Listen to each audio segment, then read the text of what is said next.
good music.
Bonjour, Keziah Jones. Bonjour, how you doing? I'm fine. How are you? Good, man, very good. Captain Rugged. So, title of your new album. Yes. So, is this Captain? It's you? Yeah, well, it's a version of me. Yeah, Yeah. It's a character I created. Captain Rugged. He's a superhero. He's an African superhero who just evolved into superhero from his mind, from nothing. So he wants to come and save the planet, but he doesn't know how. Is it a bit like an homage to when the Funkadelic in Parliament did the kind of stuff with like the Pedro Bell cartoon on the covers and all that? Because there's also a cartoon with. That's true.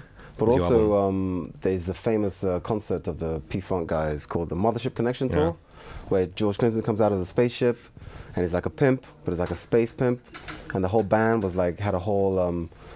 Everybody had their character. I mean, it's referencing that. It's referencing David Bowie with Space Oddity and Thin White Duke. All these characters, you know. So it's just funny because in an African context, you don't really see this kind of idea in an African context. That's why it's funny. It started off as a joke between me and my friends, and it evolved into this whole album and graphic novel and everything. So. Does that mean that when you know that you're going to do an album, you have to start with a concept before starting with songs? Sometimes. Yeah, generally speaking, I have a general idea in my mind, a theme, what I want to talk about, and then I write the songs to fit the theme. So on this one, I wanted to make something funny, satirical, but also political, but in a simple, easy way. So this is the best way to do it: create a character, and through the character, say all these things. You know. So that means that you had in mind a special sound connected with this concept, with these albums? Definitely. The sound was more like, in my mind, it was like a sort of a heavy, kind of dark funk, but kind of psychedelic Afro-funk, I guess. That was the idea for the album. I mean, some of the songs you can see like in Hypothetical, Afro-New Wave a little bit. There's a song called Laughter, where it's like psychedelic African funk. It's also an homage to what George Clinton and his crew did a little bit, like to add this psychedelic element in the funk music. Yeah, I mean, you find that in Nigeria, in the 70s, there was a lot of psychedelic kind of rock, Afro rock at that time. So it's a little bit of a homage to that time as well, because all those bands disappeared. So I'm just trying to bring some of that vibe back, you know, right now. Is this title of the single Afro New Wave, is it like it's a concept too in a way? Afro New Wave is something where the song talks about what will be coming. The song itself isn't an Afro New Wave music. It talks about the future of music that might be coming. Because I believe African music will become more and more mainstream, and it'll be more, it will be less categorizable, like African music. It'll be like, already you have people like the Blackjacks from South Africa. You have people like Spoke Matambo from South Africa as well. In Nigeria, we have people like Temi Dollface, who does like a sort of a drama soul, very spectacular stuff. So I think that is the future. African music or African artists themselves are going to stretch out more into much more unusual areas. And that's what the song Afro New Wave tries to talk about. What is coming in the future. That the new wave of African music. So. Did you prepare this new album the same way that you do for the previous one? Apart from this different concept and all that, but I mean, is it always the same process in a way? No, every album is different. I mean, every album arrives in a different way. I mean, well, this particular album, I've been working on the idea for quite a long time. The idea of ruggedness, ruggedity, rugged superhero, this character has been around for a while. So yeah, every album's got its own feel. This album took a long time to come together because I did a lot of traveling, I did a lot of talking with friends, conversations, a lot of research in Nigeria. My friend came, the guy who did a graphic novel for the album as well, which is out the same day. Yeah. We came to Lagos, went into all the ghettos and all the places, did some graffiti on the walls and talked to people there about the idea of Captain Rugged. So this album was much more researched, you know what I mean? It was much more, it started off with the literary idea and then the music. Normally the music starts first. This album came first with the literary idea. I wrote the story and then I made the music. So it's kind of a different way to work. Yeah. Lagos, what does the city today looks like? I mean, or more sounds like today? It's like, if you can imagine, like, you know, have you seen the film Blade Runner? Yeah? If you can imagine Blade Runner with, like, City of God, Ciudad de Dios, yeah. Combination of that. That's exactly what Lagos is. It's like kind of crazy futuristic, like amazing futuristic buildings and things, and then like funky, rugged ghetto vibes, you know what I mean, mixed together. So it's like the project was like in the 70s, it was constructed in such a big way, but it kind of crashed in the 80s, so it's like a dystopia, futuristic situation. It's really weird. At the same time, we exploit all these places, like under the bridges, people live there, they make music there, they live there, and they do all their things there. There's a lot of theater, there's a lot of arts coming through, a lot of music. Yeah, there's a movie festival that you're movies as well. So, and now we're talking about ourselves, we're making movies about ourselves, making music about ourselves. It's quite an interesting time right now in Lagos. It's a 20 million people, there's always something going on, you know. You did a video in the Africa Shrine? Yes. Yeah. Yeah. But it's a special place. I mean, it's Well, I went to the original shrine, Fella's shrine, but it got destroyed. After Fella died, they bulldozed it. So we asked... the new one? Yeah. The new one is Femi Kuti shrine. And we asked Femi Kuti, and he said yes to film there, because I like the characters in the shrine, the people who go there. They are the rugged people. They are the people Captain Rugged really hangs out with. You know, they stay there, you smoke your weed, you know what I mean? They talk to you like this, hey bros, what happened now? Which one you did? You did rugged, you know? In the video, one of them was saying, he said, what did he say? He said, you're very, you know, one of them was talking to me in the video. I think you heard a little dialogue. So it was really important to do it there, because if Captain Rugged actually existed, that was where he would be. He would be hanging out at the shrine. So we wanted to do it there just to show people that, you know, the shrine is existing and all the characters that also hang out in the shrine as well. You know? How do you see the evolution of your guitar playing? Because when first time people were listening to you, they were impressed by this kind of very percussive approach of the instruments. Yeah. And how do you try to make this style and the instrument evolve? Well, it's changed a lot since I first started, because now I know more, obviously. When I taught myself, so I didn't know the structure of music or the theory. I know a bit more theory, but also I've evolved more rhythmical ideas. This album is mostly on songs like Hypothetical, on songs like Luna. I'm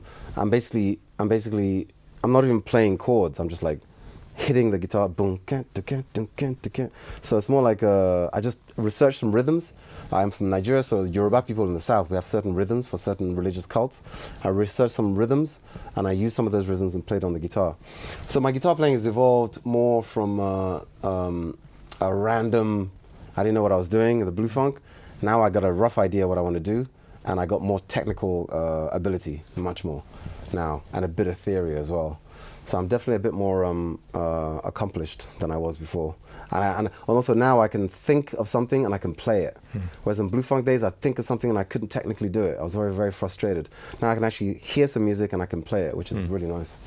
We mentioned, you mentioned names like Fela, like George Clinton. Yeah. Do you think there's a lack today of this big charismatic figure in the world music? Definitely, man. Yeah. How do you explain that in a way? Well, it's hard to explain because I was going to say the reason they existed then is because the society was in there was so much going on politically. Therefore, characters came. You know, characters come in an environment, and we're living in just as even more of a politically complicated situation right now. But characters aren't coming anymore. And I think that's because the music business then and the music business now is very different. The music business then was very open. Nobody knew the rules. It was very free, very young. So anything could happen. Now we live in a much more organized business, and it's hard for a real character, to come through. I mean, I try to just live my life the way I want to live my life, and I try to do my thing. The characters, they exist, but you don't see them in the mainstream TV and stuff. They exist. They're in London, they're in Paris, they're in Lagos, but they never get record deals because they don't compromise. So it's hard. You traveled a lot. You always travel in your life, and Yeah. so where is home for you? Well, nowadays home is Lagos. In the last 2-3 years. But generally speaking, But in your mind, in your brain. right. Well, you know what? Wherever my guitar is, that's where I live, basically. That's my philosophy. If my guitar is there, then I live there. Because that's the only thing, that's the one thing I need to be cool. With a guitar, I can enjoy myself. If I need to make some money, I can make some money. If I need to create something, I can create something. It gives you everything. So my home is where my guitar is, essentially. Are you a big music addict? Do you listen to a lot of stuff? Are you always music is always in the air when you're at home or when you travel and all that, or it depends? You have like phases, or no, I'm not talking about your music of other people that you're listening to. Yeah. There's always music going on somewhere. You know, I'm always checking out different things that are happening. I mean, I'm also always having a playlist that's going on in my mind. Like nowadays, I'm into a lot of kind of like classical music. Like people like there's this cello player called Yo-Yo Ma. He does like Japanese melodies. I listen to a lot of Bach because of the bass. He's got some real funky bass lines. And then sometimes I go into a lot of electronic music, or I go into Fela. Fela is always there, actually. So I get phases, but there's always music going on because people give me CDs as well. I check out their music, and I'm always checking out what's happening musically. So funky back is going to be the next concept. Exactly. So you built a studio in Lagos? I'm building it right now. Yeah, we're building right now. Yeah, it's not. Why do you want that? It's well, I spend a lot of time traveling and writing. Now I think I can just be in my house in Lagos and write. And I think it makes a lot more sense to have a studio where I live, because I'm always writing and I'm always composing, but now I can actually just record all the time. I think that's going to help me in my process. Because I was always traveling around and recording here, recording there, and I have to get all the tapes. But if it's just in my house, it's a lot easier. And also, because of the Nigerian situation, there's a lot of interesting artists coming out in Nigeria. When the studio is finished, I want to be able to produce other people, because I want to create a sound. You know, the way like certain studios have a sound. I want to create a certain sound for a Lagos sound. That's what I want to do. So that's why I'm building it. Give us names of people you think is going to be huge in the future from Nigeria. Okay, I talked about Temi Dollface. I think she's going to be pretty big. We have people like, Wizkid is pretty big already in our country. And I think he'll be big elsewhere because he has a great voice and great melodies. There's a guy called Wande Cole, who's also pretty good, great melodies.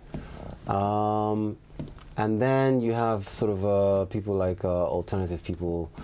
We have a lot of old characters who are known in Nigeria, who are like traditional musicians. Orlando Julius and all those kind of characters.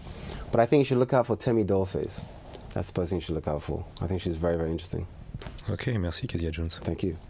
What else can I play freestyle?